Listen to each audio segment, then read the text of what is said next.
Көңүл буруңуз, видеону YouTube каналынан көчүрүп, башка каналдарга жүктөөгө тыюу салынды.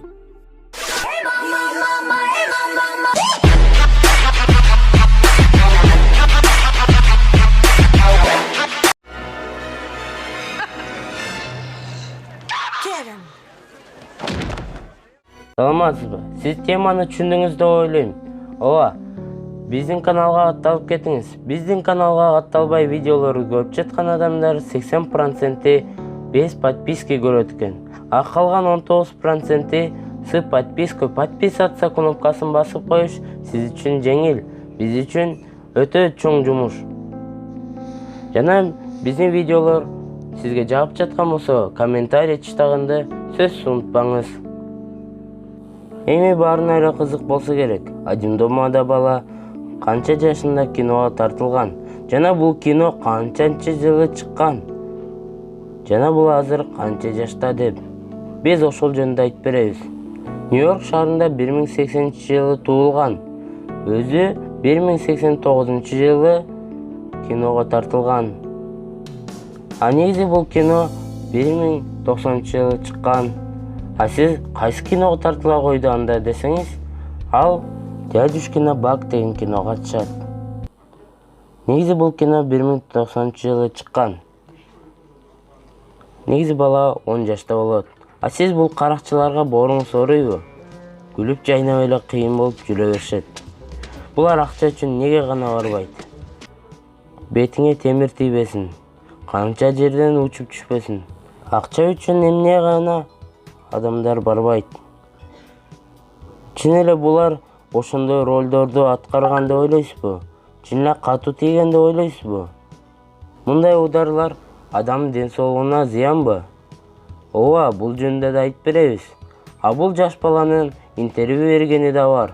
Интервью бергенин уккуңуз келсе, анда аны да коюп беребиз. Эми бул Кыргызстанда азыркы заманда орусча түшүнбөй калган кишилер жок деп ойлойм. Жана бунун интервьюсу орусча которулган.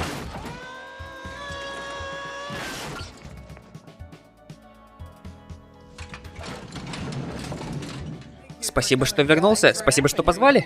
Ты один из моих любимчиков, и это просто идеальное время года. Я имею в виду, снаружи зажигают елку, рождественскую елку. Ты когда-нибудь видел, как зажигают елку? А ты смотрел мои фильмы? Ты когда-нибудь был? Ты когда-нибудь был? Ты когда-нибудь был? Ой, постой, да. «Один дом и два». Точно, молодец. Я как-то забыл про это. В первой части не было елки, а во второй ты же был в Нью-Йорке. Да, мне 10-летнему пришлось вставать в 4 утра. Это было замечательно. Это мое любимое детское время. Давай сходим в Рокфеллер-центр. Точно? Ты же там был. Это был конец фильма? Ближе к концу фильма, не помню, я особо не смотрю этот фильм. То есть, я же сам там был.